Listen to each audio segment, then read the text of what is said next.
kasih setiamu kekal selama-lamanya buat setiap kami Tuhan.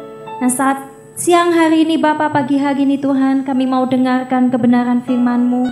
Kuasai hati kami, pikiran kami Tuhan. Kuasai roh jiwa Tuhan kami Tuhan, supaya kami dengar akan firman-Mu. Kami boleh mengerti dan menangkap setiap pesan yang Kau rindukan Tuhan. Setiap kami Kau rindu berbicara Tuhan kepada kami masing-masing seturut dengan hikmat dan kasih-Mu pada setiap kami. Biarkan Roh Kudus Engkau kuasai kami semuanya, tempat ini, dan kuasai hamba-Mu yang lemah ini Tuhan. Di belakang salib-Mu Engkau sembunyikan kami, sembunyikan hamba-Mu Tuhan. Biar bukan pikiran dan perasaan hamba-Mu Tuhan, tapi adalah pikiran dan perasaan-Mu yang akan Kau nyatakan di tempat ini Tuhan Yesus. Terima kasih, Engkau adalah Tuhan kami, satu-satunya penguasa di dalam hidup kami. Terima kasih Tuhan, di dalam nama Yesus kami mengucap syukur dan kami siap mendengarkan firman-Mu. Yang siap mendengar firman Tuhan, katakan sama-sama, amin. Siapa di sini senang kalau dikatakan orang, wih kamu rohani? Angkat tangan, enggak apa-apa, saya senang loh. Tidak ada yang suka? Kita semuanya suka dikatakan orang rohani. Kita juga suka dengan hal-hal rohani teman-teman.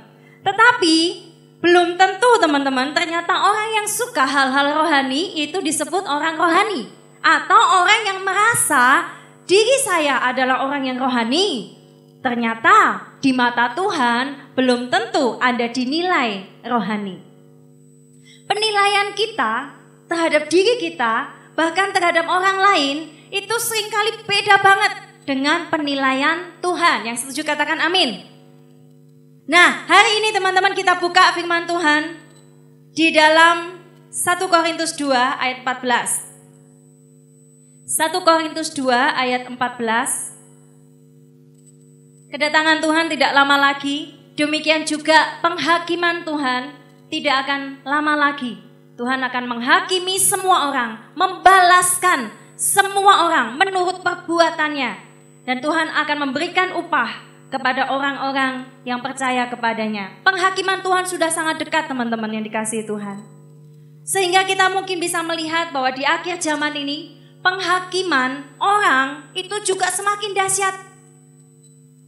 Kalau zaman dahulu ya, belum ada Facebook dan lain-lainnya, orang menghakimi itu mungkin tidak terekspos ya. Mungkin menghakimi rame-rame kedapatan mencuri gitu ya. Yang saya lihat bahkan mengerikan. Ada orang kedapatan berzina ya, selingkuh begitu ya. Yang ceweknya nih diarak di depan umum, ditelanjangi gitu ya, dibakar. Ngeri enggak? Ngeri sekali. Penghakiman luar biasa di akhir zaman ini. Demikian juga teman-teman, kita tahu bahwa kadang penghakiman manusia itu kadang lebih kejam daripada penghakiman dan pengadilan Tuhan. Teman-teman, kalau nanti di Indonesia ya dikatakan pemimpin baik, dikatakan pencitraan. Nanti pemimpin gak baik, dikatakan kok pemimpin seperti itu. Susah teman-teman. Orang pakai lampu cahaya terang dipikir diskotik. Iya sih, kalau yang main lampunya gak benar di belakang. Duk duk duk duk terus gitu ya. Suasana jadi diskotik. Nanti kalau tadi lampu di belakang ya masih belum bisa, sini gelap, sana gelap. Suasana kok kayak kuburan. Bingung ya, nanti suasana AC dingin dikatakan kok kayak kutub. Nanti suasana panas dikatakan panas gak mau ke gereja gitu ya. Suasana kok kayak sauna. Bingung, banyak komentar teman-teman. Oleh karena itu teman-teman, penilaian Tuhan itu yang penting. Bukan masalah lampunya, bukan masalah tari-tariannya, pakaiannya bagus, mewah atau apa, tetapi spirit yang ada di dalamnya. Manusia seringkali melihat, mengkomentari apa yang dilihatnya secara sekilas. Dari komentar orang tersebut, saya semakin sadar ya, orang seringkali melihat demikian. Oleh karena coba kita lihat di 1 Korintus pasal yang kedua, ayat yang ke-14, 1 Korintus 2 ayat 14. Kita lihat sama-sama, kita baca sama-sama, 2, 3. Tetapi karena sebab secara apa? Rohani. Perhatikan, manusia duniawi tidak bisa menerima apa yang berasal dari Allah. Adik-adikku, teman-teman, saudaraku, Bapak Ibu yang dikasihi Tuhan, orang-orang duniawi yang pikirannya, hatinya masih secara duniawi, matanya masih ditutup, tidak mungkin bisa menerima apa yang berasal dari Tuhan.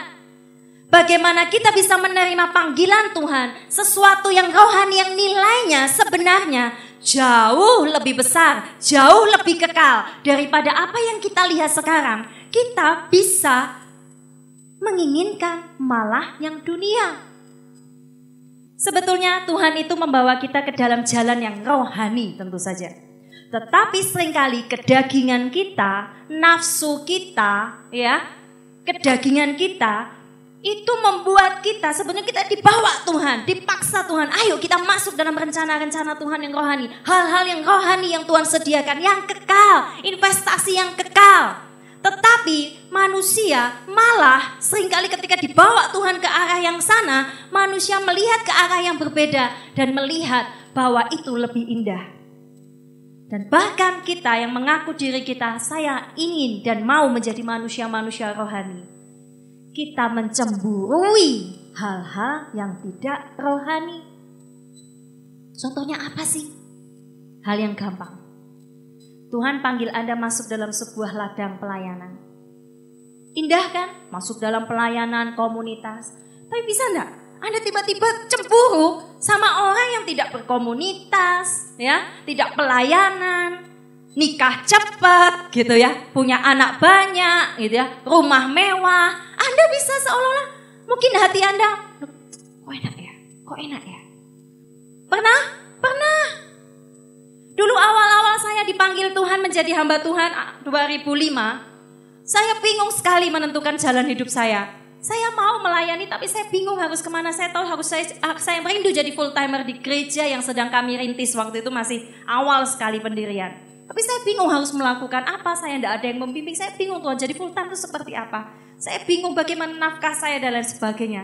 Saya mulai iri, Tuhan bawa saya ke jalan yang benar. Jalan yang seharusnya saya tempuh, bagian yang terbaik yang akan Tuhan berikan buat saya. Tetapi saya bisa cemburu loh. Saya bisa cemburu dengan teman-teman saya. Kalau ketemu teman tuh rasanya malu. Pernah.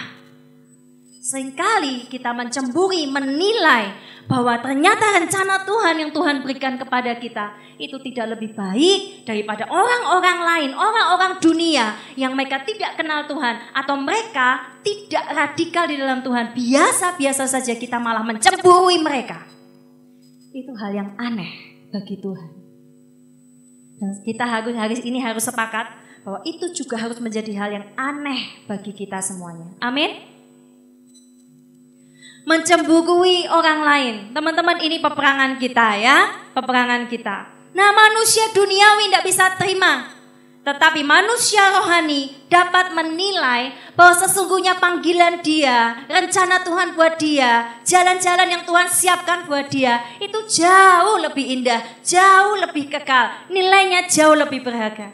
Teman-teman yang dikasihi Tuhan, gereja adalah sebuah rumah yang Tuhan dirikan di muka bumi ini. Rasul Paulus katakan gini, aku senang aku telah menggenapkan apa yang kurang di dalam penderitaan Kristus, yaitu jemaat. Jadi jemaat atau gereja bukan dalam bentuk bangunan ya, gereja yaitu tubuh Kristus, kesatuan kita semuanya. Itu adalah sebuah rumah, sebuah kehidupan yang luar biasa teman-teman. Dan setiap orang yang di dalam rumah itu begitu berharganya. Coba lihat teman kanan kiri kita. Begitu berharga loh mereka itu. Sangat berharga. Gembala-gembala Rekom, coba lihat teman kanan kirimu, anak-anakmu. Siapa yang tidak datang hari ini? Mereka berharga loh di mata Tuhan.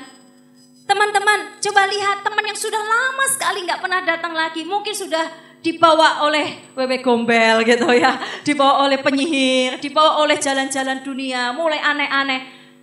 Pernah gak kita, aduh sakit hati kita, kok bisa ya?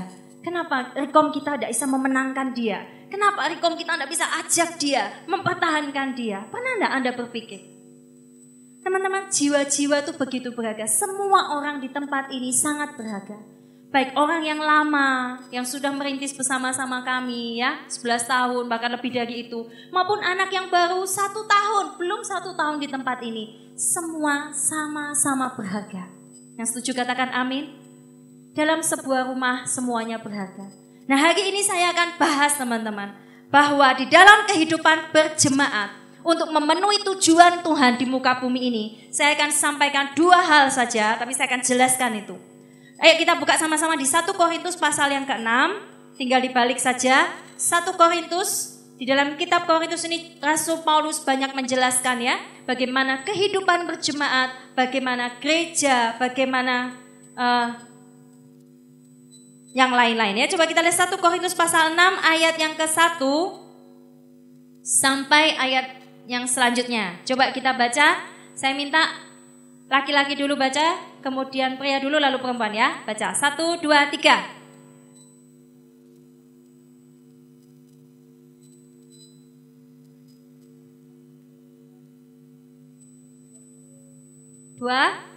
Atau tidak tahukah kamu bahwa orang-orang kudus akan menghakimi dunia, dan jika penghakiman dunia berada dalam tangan kamu. 3.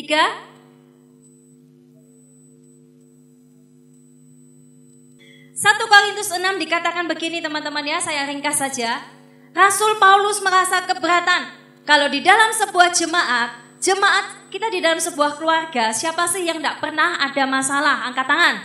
Semua pernah punya masalah di dalam keluarga, betul? Antara ayah, ibu, anak, ya, saudara, paman, kita semua pernah mengalami yang namanya masalah. Nah, Rasul Paulus keberatan kalau di dalam sebuah jemaat kita ada masalah di dalam jemaat itu, malah jemaatnya ini tidak mencari solusi dari orang-orang percaya di dalamnya. Malah lebih mementingkan solusi-solusi, pendapat-pendapat orang lain yang di luar dari jemaat itu. Maksudnya orang-orang yang belum percaya Tuhan, teman-teman duniawi kita yang belum percaya, atau orang-orang yang belum sungguh-sungguh di dalam Tuhan, kita malah dengerin mereka. Ini adalah adanya perkara di dalam sebuah jemaat, itu aja kata Paulus katakan itu adalah sebuah kekalahan sebetulnya buat kita. Nah, apalagi kalau dalam sebuah jemaat, dalam sebuah keluarga, kita tuh mencari solusi malah ke tempat yang lain. Teman-teman, kalau Anda lagi gak enak sama saudara, ya, berusaha enggak kita menyelesaikan masalah dengan kakak kita, dengan adik kita? Diam-diaman 1 tahun? Enggak kan? Kita pasti berusaha gimana caranya supaya hubungan kita kembali baik dengan kakak kita. Ajak makan. Jadi dalam hubungan saudara atau jemaat, janganlah kita kalau ada masalah di dalam kita malah mencari mendengar solusi dari yang lain teman-teman. Kalau ada masalah, selesaikan di dalam keluarga itu. Itulah yang penting teman-teman. Hati-hati kalau kita itu yang namanya bercerita. Kita semua ini punya mulut. Kita ini semua punya lidah. Kita semua punya pikiran. Kita semua punya perasaan. Hati-hati yang namanya bercerita. Anda suka bercerita, terutama wanita yang kebutuhan bicaranya entah berapa itu ya 1 hari. Kalian kebutuhan bicara besar, wih gini ya kita cerita, duh gimana sih gerejaku ya, iya maksudnya hanya ngomong, tapi cerita. Nanti di tempat makan Riko membahas, ya setelah pulang dari tempat ini, CFV tadi itu ya kacamatanya jelek ya gitu ya, dibahas. CFV itu bajunya jelek ya. Oh iya ngapain kok pakai baju gitu? Kenapa nggak pakai rok? Iya, seorang hamba Tuhan wanita tuh harusnya pakai rok, jangan pakai celana. Dibahas. Oh itu kata di choirnya tuh kurang banyak, Cineni itu kurang pinter ngaturnya. Dibahas. Cerita kan? Lalu ketika ditegur, aku loh cuma cerita. Cuma cerita itu cerita apa teman-teman? Bahaya loh. Dan kalau kita ceritakan itu tidak pada orang yang tepat lagi. Ceritanya pada orang-orang misalnya yang punya kepahitan yang sama dengan misalnya dengan saya. Ya, atau orang lain lah ya, anggaplah ya jangan saya kelihatan membela diri gitu ya.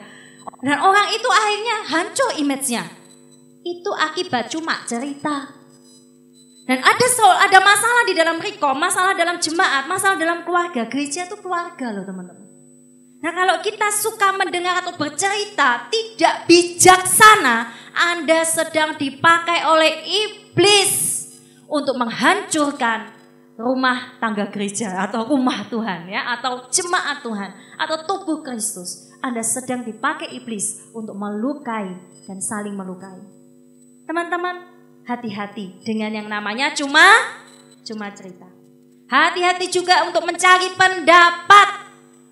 Aku mau jadian sama ini, gimana ya, aku sudah suka. Cari pendapatnya sama teman-teman yang lain yang belum kenal Tuhan. Ya jelas saja bilang tembak aja gitu ya. Ngapain suwe-suwe gitu ya. Ya jelas. Tapi kalau aku akan cari pendukung yang lebih banyak, lebih baik. Tapi kalau aku datang ke Gembala Rekom selalu omongannya apa? Doakan dulu.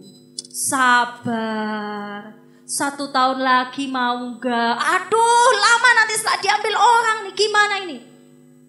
Anda lebih suka pendapat yang mana? 1 apa 2? Halo? Kita lebih cenderung suka yang pertama. Mencari pendapat yang menguntungkan daging kita. Yang mencari pendapat yang menyupport keinginan kita. Pada semua yang tak kuingini itu yang terbaik. Itu pujiannya ya. Tak semua yang kuharapkan itu baik bagi kita. Betul teman-teman. Ya, yang kedua 1 Tesalonika 2. Jadi yang pertama itu ya, hati-hati mulai sekarang kalau Anda mendengar cerita atau apapun, teman-teman Rekom mulai bergosip, mulai bercerita tidak benar, tutup mulutnya. Jangan asal bercerita. Ya, jadi mulai hari ini kalau Anda mendengar teman-teman gosip, cerita tidak benar, cerita tidak karu-karuan, banyak bicara, langsung tutup mulutnya, taruh jarimu ke mulutnya. Ya. Banyak bicara, banyak pelanggaran. Makan saja sudah ya, nggak usah banyak ngomong ya. Oke, 1 Tesalonika 2 ayat 3. Hati-hati apa yang Anda dengar ya. 1 Tesalonika pasal 2 ayat yang ketiga. Bagaimana kehidupan jemaat yang selanjutnya yang akan saya angkat hari ini? 1 Tesalonika 2 ayat yang ketiga sampai ayat yang seterusnya. Saya bacakan aja biar cepat. Sudah dapat semua, katakan amin. Sebab nasihat kami tidak lahir dari kesesatan atau dari maksud yang tidak murni dan juga tidak disertai tipu daya. Sebaliknya, karena Allah telah menganggap kami layak untuk mempercayakan Injil kepada kami, karena itulah kami berbicara, bukan untuk menyukakan manusia, melainkan untuk menyukakan Allah yang menguji hati kita. Karena kami tidak pernah bermulut manis, hal itu kamu ketahui. Dan tidak pernah mempunyai maksud loba yang tersembunyi.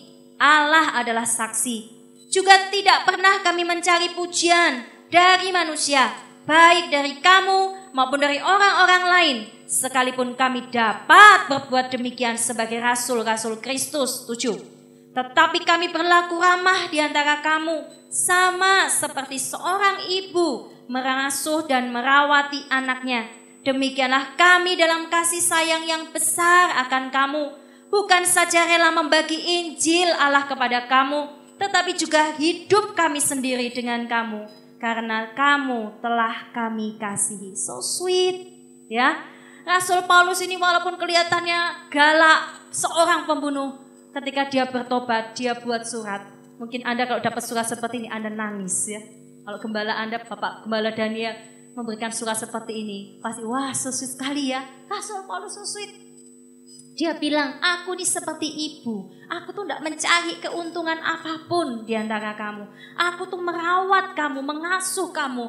Aku tuh menasehati kamu. Itu bukan dengan tipu daya, bukan dengan kelicikan untuk mengambil untung. Aku menasehati kamu itu karena dengan hati yang murni, dengan air mata, dengan kesungguhan. Yang kedua yang akan saya bahas hari ini. Di dalam gereja atau jemaat keluarga Tuhan, ada yang namanya nasihat, ada yang namanya pendisiplinan, ada yang namanya kasih, ada yang namanya hukuman. Siapa yang tidak pernah dihukum papanya? Saya pernah. Siapa yang tidak pernah dihukum mamanya? Saya pernah. Nah, teman-teman yang dikasihi Tuhan, nasihat, kalau di dalam 1 Timotius 1 ayat 5 dikatakan, tidak usah dibuka, seperti hari Sabtu lalu saya sampaikan. Nasihat yang benar itu adalah nasihat yang lahir dari hati yang murni. Bedakan dengan penghakiman. Jemaat harus tahu mana yang merupakan nasihat, mana yang merupakan penghakiman. Penghakiman bedanya apa? Mungkin sama kelihatannya. Penghakiman itu berasal dari hati yang tidak netral, hati yang tidak murni. Sedangkan nasihat lahir dari hati yang murni. Kita harus bisa bedakan. Kalau tidak, Anda akan menjadi orang yang susah sekali ditegur, atau Anda akan menjadi orang yang juga merasa orang lain akan menghakimi Anda terus. Firman Tuhan yang di depan, Anda akan merasa itu selalu menghakimi kamu terus. Dan kamu tidak betah di gereja ini. Kamu akan keluar karena kamu merasa bahwa di tempat ini selalu menyinggung kamu, selalu menyindir kamu. Siapa yang menyindir? Kalau firman Tuhan itu tujuannya apa sih? Untuk membangun, memperbaiki kesalahan, menegur kita, menasehati kita. Kalau sampai jemaat merasa bahwa firman Tuhan kenapa sih selalu menyindir? Firman Tuhan kenapa sih di tempat ini selalu bicara tentang itu, dan itu? Anda sedang ada di dalam bahaya besar. Di dalam sebuah kesombongan rohani yang luar biasa. Kalau Anda mencari teman-teman, firman Tuhan Anda kalau setiap kali pemberitaan firman Tuhan dan Anda selalu merasa Anda tidak boleh ditegur, Anda sedang dalam bahaya. Justru oleh firman Tuhan, ini merobek daging kita, mengoyak kedagingan, mengoyak dosa kita, supaya mata kita tuh dicelikan, mana yang betul, mana yang salah. Jangan cuma dengar. Oleh karena itu banyak orang Kristen yang juga mencari tempat yang aman, yang nyaman buat mereka, yang tidak menyinggung, yang tidak menyindir dalam tanda kutip, yang tidak usah mengusik hidup mereka. Datang, selesai, aman, tenang, kewajiban sudah selesai, pulang. Saya harap Anda tidak punya mental-mental seperti itu. Di dalam keluarga itu ada nasihat, ada pendisiplinan, ada hukuman. Kalau suatu saat Anda ketahuan lalu ditegur.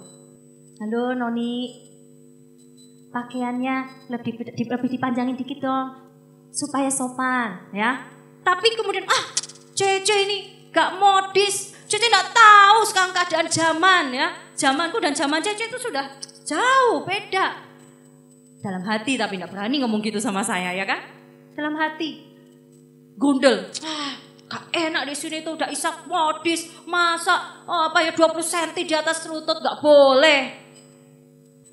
Teman-teman, kita semua punya etika, kita semua punya integritas dong pelayanan di dalam Tuhan ya, anak-anak Tuhan. Nah ini kehidupan berjemaat, itu kadang dibicarakan hal-hal sepele, kita gak bicara hal-hal ngawang-ngawang terus teman-teman. Nanti di surga kerajaan 1000 tahun, Anda akan seperti ini. Anda akan ngawang terus nanti memimpikan kerajaan 1000 tahun ya. Anda tidak down to earth, Anda gak menjalani. Ini kehidupan Anda sehari-hari. Dan firman Tuhan itu menjelaskan semua dari kehidupan sehari-hari kita. Kalau Anda ditegur, lalu misalnya tadi yang melakukan, oke, karena kamu gak bisa ditegur, ada pendisiplinan. Misalnya sudah seperti itu, jatuh dalam dosa, ketahuan. Bukan kita menghukum untuk keburukan kalian. Oke ya, Catherine ya, sekarang kamu 1 bulan tidak boleh nari dulu ya di mimbar. Nari di kamar mandi boleh, nari di kamarmu boleh ya, nari di ruang doa boleh. Tapi untuk di depan mimbar dulu nanti ya, 1 bulan. Misalnya, itu namanya pendisiplinan, bukan untuk supaya ngekatin kalian supaya enggak tampil. Tetapi supaya Anda, Catherine ini ya yang sebagai contoh, merenung. Di kamar sambil nari-nari sendiri. Iya Tuhan, aku kangen menari. Aku dosa Tuhan, aku rindu menari untuk Engkau kembali Tuhan. Dia merenung, dia menangis, dia berdoa, lalu sadar. Setelah waktunya selesai, Catherine menari dengan pengurapan yang berkali lipat. Itu artinya pertobatan, ada waktu pendisiplinan. Orang tua, pemimpin mendisiplin Anda untuk kebaikan Anda. Tapi kalau kita salah mengerti, dalam keluarga itu pasti ada masalah teman-teman. Misalnya ya, orang tua membicarakan anak-anaknya, itu wajar. Boleh nggak orang tua membicarakan anaknya? Bukan berarti kami menjelekkan Anda ya, misalnya saya dengan suami saya tidak menjelekkan anak saya. Itu bicara karena ya kita sayang, ini keadaan kita, ini anak-anak kita terima. Pernah enggak anak membicarakan orang tua? Pernah. Dan itu namanya keluarga teman-teman, bisa terjadi seperti itu. Itu wajar. Yang tidak wajar adalah Anda sudah punya yang namanya luka, kepahitan, kubu kepada orang itu atau dalam keluarga. Itu yang salah. Semuanya belajar dikomunikasikan dengan bijaksana. Yang salah adalah ketika ada pembicaraan orang tua dengan anak, orang tua sudah kepahitan sama anak. Jarang sih biasanya ya. Kecuali anaknya kebangetan, itu akan buat orang tua kepahitan. Sudah tua diusir gitu ya, gak dikasih makan, gak diurus, dibuang. Nah orang tua akan Tidak diurus, nggak pernah dijenguk, nggak pernah dikasihi. Mereka sudah membesarkan anak. Orang tua bisa pahit. Tapi coba lihat, dari Anda kecil, remaja, biasanya langsung kepahitan. Biasanya kepahitan orang tua sama anak itu di akhir-akhir ya. Tapi kalau anak kepada orang tua, kepahitannya itu di awal-awal. Ketika Anda sudah mulai remaja, karena Anda belum bisa memahami perlakuan masing-masing orang tua kepada anaknya itu beda-beda. Sayangnya tuh ya sama tapi beda-beda perlakuannya. Saya nggak bisa memahami waktu saya masih SMP SMA. Sehingga akhirnya saya kepahitan. Demikian juga di dalam kehidupan jemaat. Ada pemberontakan anak kepada orang tua, itu wajar. Kalian tahu nggak? Pembelajaran menjadi orang tua itu seumur hidup loh. Yang sudah menikah, yang mau punya anak, ya pasti sudah persiapan gimana cara mengurus anak. Anaknya 1 tahun, 2 tahun, 5 tahun, itu pembelajaran seumur hidup sampai Anda punya anak dewasa, bahkan anakmu sudah punya anak lagi. Itu engkau akan tetap belajar menjadi seorang orang tua yang baik. Demikian juga menjadi seorang anak. Itu adalah pembelajaran seumur hidup kita loh. Jadi teman-teman, kita semua di sini itu tidak ada yang perfect. Tidak ada orang tua perfect. Tidak ada anak yang perfect. Kita semua mau belajar. Amin. Lembutkan hati Anda. Jangan keraskan hati Anda. Setiap anak pasti punya sisi pemberontakan. Nah, orang tua yang belum dewasa ini langsung bisa kepahitan sama anak-anaknya. Nah, anak-anak yang belum dewasa juga, yang memang namanya anak-anak ya, dia mudah sekali berontak, mudah sekali marah, mudah sekali kepahitan. Nah, mari kita yang lebih dewasa, kata firman Tuhan, Rasul Paulus katakan ya, kamu yang lebih dewasa, lebih rohani memimpin mereka dengan roh yang lemah lembut, ya, dengan menjaga dirimu sendiri, menjaga kemurnian dirimu sendiri. Jangan malah yang tua ya atau kakak-kakak, semakin Anda malah terpengaruh dengan yang tidak-tidak ya. Nah, teman-teman, gereja bukanlah yang namanya pencitraan. Kalau Anda punya pemimpin, teman-teman, sekarang kan banyak ya pencitraan lewat media sosial. Anda pilih mana? Punya pemimpin-pemimpin yang pencitraan atau pemimpin-pemimpin buku yang terbuka? Pilih yang pertama atau yang kedua? Yang kedua, amin?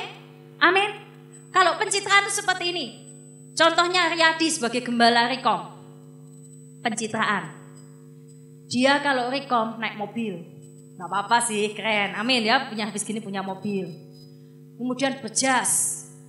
Ya, kemudian wis ganteng luar biasa. Harumnya luar biasa, ya. Kemudian tidak ada kehidupan sosial. Datang khotbah begini-begini ya. Ya, puji Tuhan. Semua kata-katanya diatur sedemikian rupa. Tidak boleh ada satupun yang miss. Tidak boleh ada satupun kesalahan. Mungkin sudah lulus itu ya, sekolah kepribadian. Luar biasa. Saya itu pulang. Anda kan anak-anaknya, perempuan atau wanita bisa terkagum-kagum, tuing gitu ya. Wih, ini Koko perfect. Koko Riyadi, I love you. I love you Koko Riyadi. Siap Riyadi memimpin gak konsen lihat firmannya, konsen lihat wajahnya, apalagi pakai kacamata, ya kan? Wih, konsen lihat kacamatanya. Gak konsen. Itu pencitraan. Tapi di tempat ini kita beda teman-teman. Yang namanya keluarga, yang jemaat yang sehat, itu menjadi buku yang terbuka. Anda bisa lihat pribadi saya, Anda bisa lihat saya orangnya seperti apa. Anda bisa lihat orangnya Bapak Gembala Anda seperti apa. Anda bisa lihat lewi-lewi gembala-gembala Anda seperti apa. Bagaimana saya ngepel, saya bersihin, saya bercanda, saya juga nakal gitu ya. Bapak Gembala pakai celana pendekan terus gitu ya. Bersih-bersih gitu ya, marahin tukang. Ikuti aja. Anda akan tahu kehidupan kami. Itu namanya buku terbuka. Kita semua mau jadi buku terbuka. Amin. Tetapi jangan jadi buku terbuka yang malu-maluin. Anda boleh jadi buku terbuka. Saya boleh jadi buku terbuka. Kita harus jadi buku terbuka. Tapi jangan jadi buku yang malu-maluin. Amin. Amin. Karena kita mempertanggungjawabkan hidup kita itu di dalam Tuhan. Nah teman-teman, pandangan kita bisa beda ketika kita melihat Riyadi. Ya, tapi teman-teman, coba kita lihat di dalam 1 Korintus 13. 1 Korintus 13 itu tentang kasih teman-teman. Di situ dikatakan begini, di dalam keluarga selanjutnya ada keterbukaan ya, atau buku terbuka ada keterbukaan. Tetapi 1 Korintus 13 katakan begini, kasih itu menutupi segala sesuatu. Nah, saya mau angkat poin ini. Memang kasih itu terbuka. Anda mau ada pemulihan, ada hubungan, saya dengan anak-anak rohani saya, Anda dengan teman-teman rohani dan semuanya, kita perlu ada keterbukaan. Terbuka bukan berarti Anda bisa mengungkapkan segala sesuatunya dengan gamblang terbuka. Apa yang diomongkan orang, Anda omongkan lagi ke orang lain. Dan itu Anda begitu, wih saya sudah jadi terbuka. Itu pikiran yang salah teman-teman, hati-hati. Justru Anda bisa membuka celah. Tidak semua hal Anda itu, gini loh, terbuka itu bukan berarti mengungkapkan segala sesuatu dengan sangat-sangat terbuka tanpa hikmat. Karena kasih itu menutupi. Contohnya saya tahu kelemahannya Catherine tadi. Saya tegur dia. Lalu saya ngomong-ngomongin itu ya ke semua jemaat, ke teman-teman lagi. Catherine itu ya, kayak gitu loh. Catherine tuh gitu, Catherine tuh gitu. Kelihatannya terbuka. Kasih itu menutupi. Kasih itu menutupi, membenarkan, meluruskan. Visinya kenapa seperti itu? Kenapa begini? Kenapa begitu? Anak selalu bertanya. Anda punya anak 2-3 tahun yang bisa ngomong, dia akan selalu bertanya. Ini apa? Nanti ditanya lagi, ini apa? Sudah dijawab itu apa? Tanya lagi, ini apa? Itu anak kecil. Gembala, pembimbing yang lebih dewasa, Anda berkewajiban meluruskan, bukan tambah, membenarkan. Hati-hati ya teman-teman, adik-adik yang dikasih Tuhan, hati-hati. Sabtu hari lalu, saya bicara tentang pedang berdarah. Bleeding sword ya. Pedang berdarah, firman itu pedang. Untuk saya dan untuk Anda yang mendengar dan untuk yang menyampaikan. Tetapi pedang itu akan menjadi pedang yang salah, bukan pedang firman yang benar untuk menghancurkan iblis, menusuk kita, kedagingan kita supaya kita bertobat. Tetapi akan menjadi pedang yang salah, yaitu menusuk orang lain, menusuk diri kita dengan cara apa? Kata-kata sia-sia. Pedang yang mungkin mirip, kelihatannya itu pedang dari Tuhan, tapi itu pedang dari iblis. Itu menusuk diri kita. Contohnya Anda suka berkata sia-sia.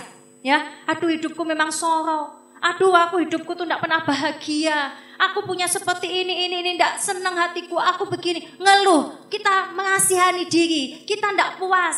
Anda katakan itu berulang-ulang, lebih baik aku mati aja. Siapa yang pernah seperti itu? Yang punya mama seperti itu, papa seperti itu? Kalau Anda tahu, cepat katakan sama papa mama kita. Ma, kita sayang sama mama, jangan minta mati. Kita sayang sama papa, jangan minta mati. Kenapa? Iblis bisa tangkap loh perkataan itu. Itu kata-kata sia-sia yang menusuk dirinya sendiri. Dan juga mungkin kata-kata sia-sia kita menusuk teman kita. Dengan cara apa tadi saya katakan? Bergosip. Ngomong itu ada etika. Jangan melukai, kalau jangan dibicarakan. Masal tuh gini-gini. Gundel terus, diomongin terus. Itu loh pacaran terus, saya gak pernah datang rekom. Kalau sudah ngomong tapi ngomongnya tidak berhikmat. Teman-teman, ini hal penting loh.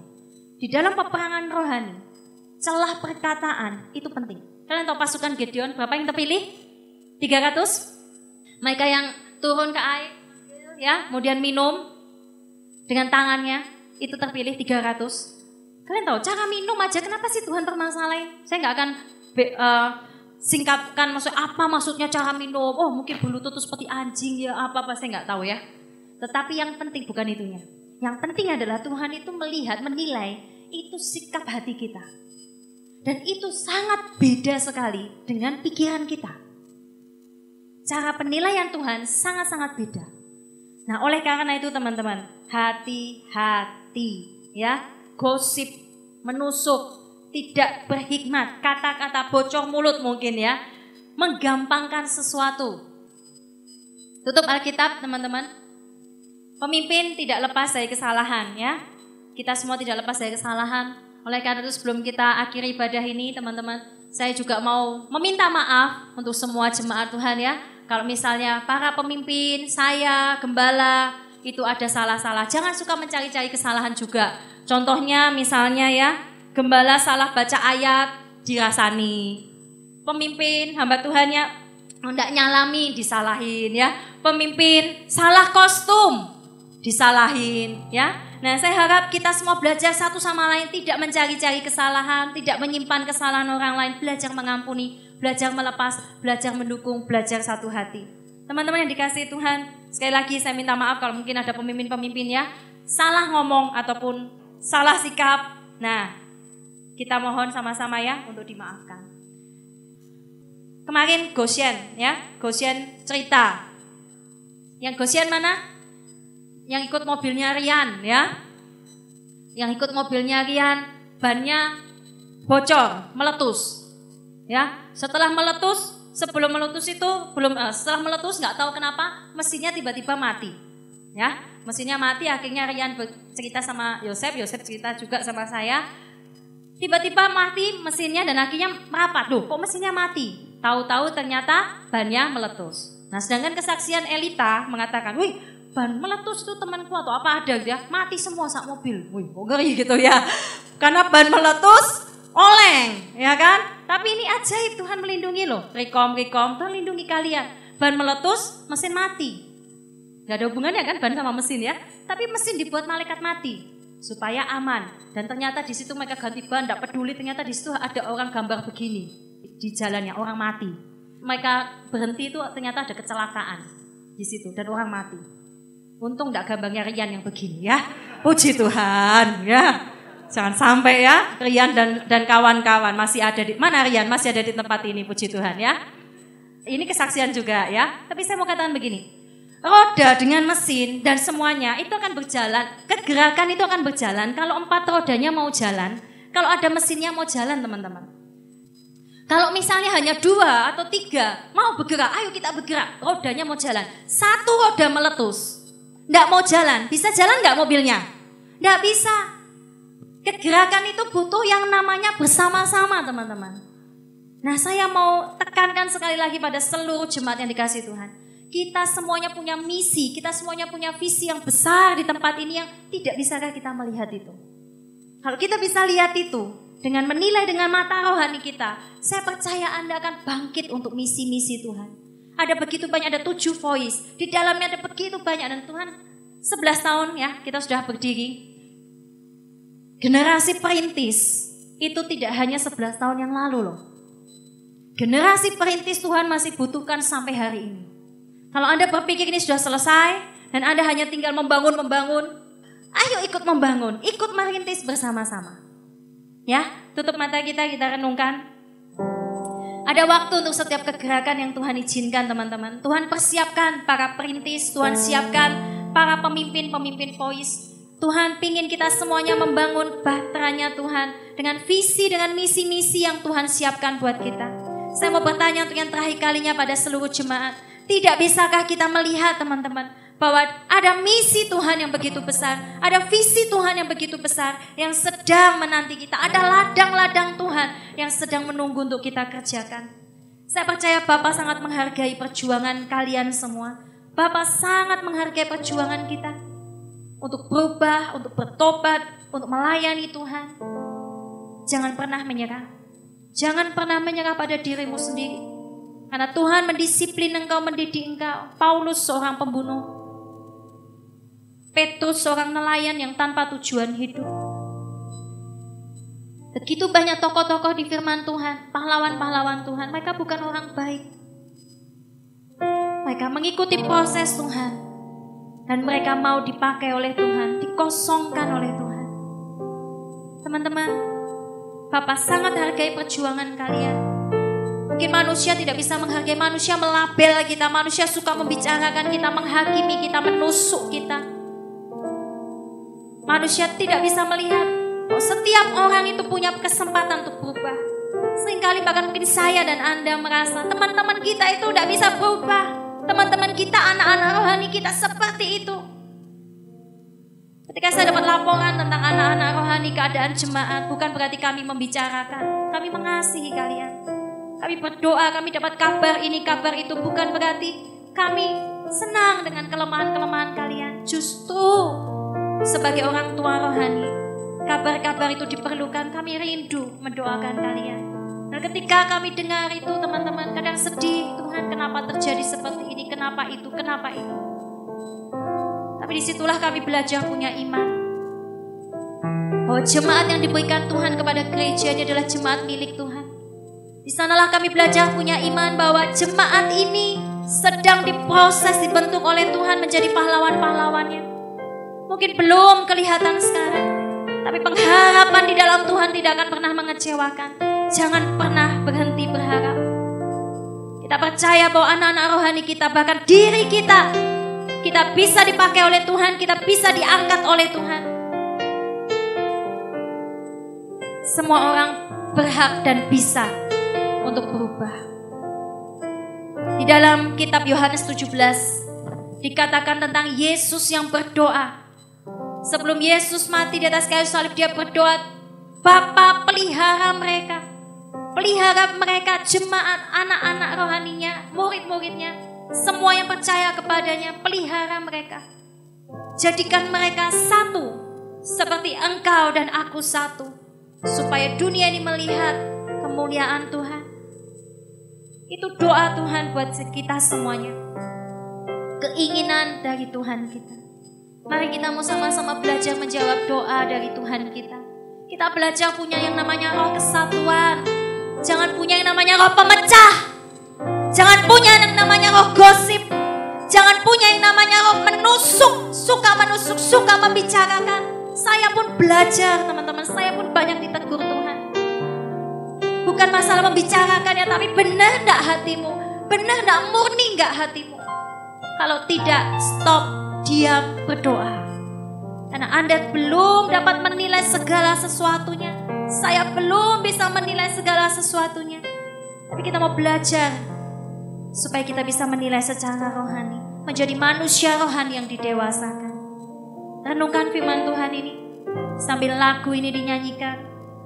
Satukan kami Tuhan, satukan kami di dalam kuasa-Mu Yesus. Ajari kami Tuhan.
mata hatimu, takkan ku sanggup hidup di luar kasih-Mu. Takkan ku sanggup hidup di luar kasih-Mu. Takkan ku sanggup hidup di luar kasih-Mu, Tuhan.